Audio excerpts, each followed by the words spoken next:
naalala ko yung time when hindi controversial ang mga pride marches like these.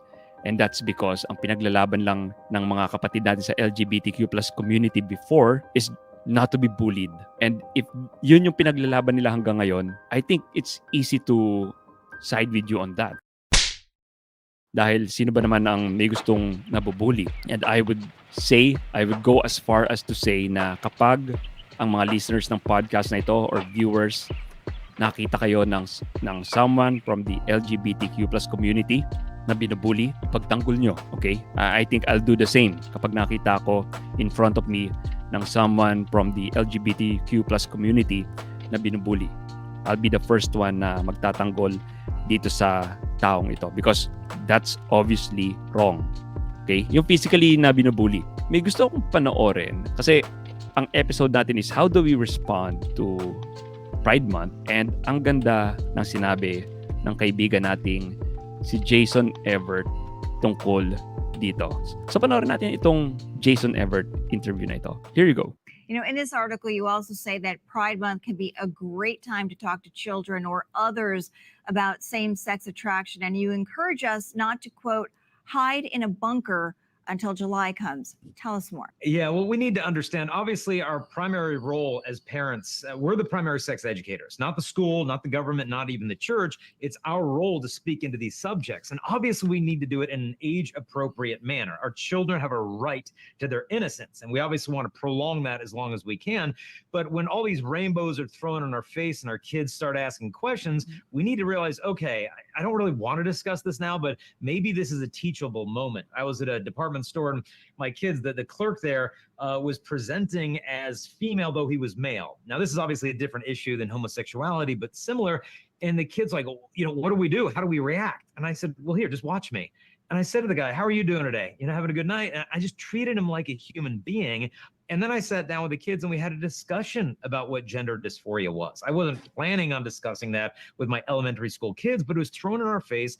And now's an opportunity to learn how to respond, not only with the mouth of Christ, or I want to give them the truth, but with the eyes of Christ, the ears of Christ, to treat this person as a human being, not just some problem that needs to be debated. Yeah, that sounds like you definitely had a teachable moment there. And All right. So, yeah, kung kasama mo ang kids mo, binakita kayong someone who's a trans-identified person. That's one way to go about it. Basta pakita nyo lang na they're human beings as well, di ba? So, yun yung message ni Jason Evert. And there are more. Meron pa. So, let me show this. Nasa bandang dulo na ito ng EWTN episode with Jason Evert. Search nyo lang to, how the faithful should navigate tough conversations during Pride Month. So, ito pa yung dinagdag niya. Brace. definitely an interesting perspective. Jason, any final thoughts? Yeah, I would. If you've got people in your life who experience same-sex attractions, I mean, love these individuals. Don't treat them like second-class citizens of the church. You know, you might be, as they say, the only Bible they ever get to read. And so love them. Perplex them with your love. Like, wait a minute, I know that person's Catholic, but they love me. I thought those people hated us. And so let's lead in with love during this month so that they know that Christ is inviting them to intimacy, not offering them a life devoid of that. All right. So, salamat, Jason. Ayun.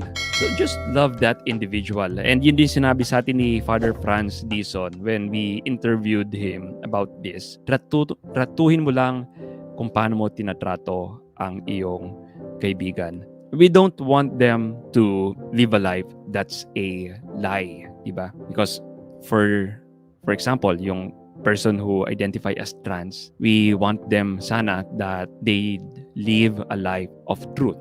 They love their bodies, diba?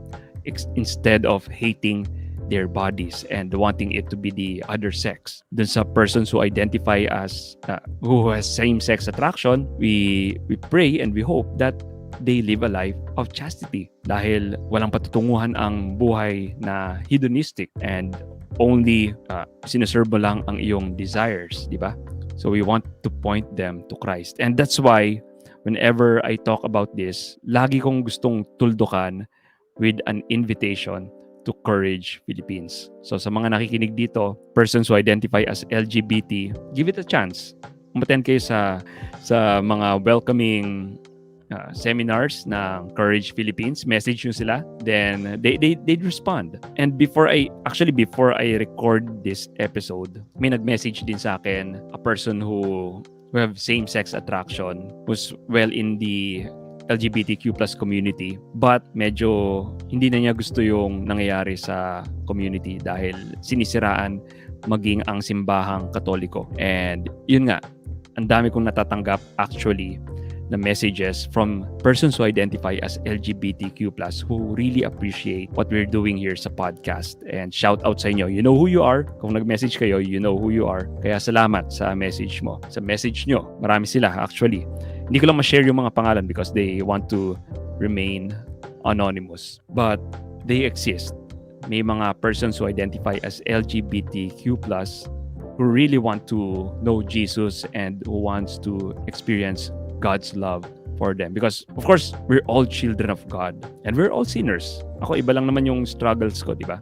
Kesa sa struggles nyo. And kailangan natin ang ating Panginoon sa buhay natin. Kaya ito'y isang paanyaya sa inyo. Gaya ng sinabi ni Jason Evert sa mga persons na, sa mga taong nakakasalamuha ng mga persons who identify as LGBTQ+, treat them as a friend, treat them as a human being, dahil malay mo, kayo lang pala yung Bible na makikita nila sa buong buhay nila.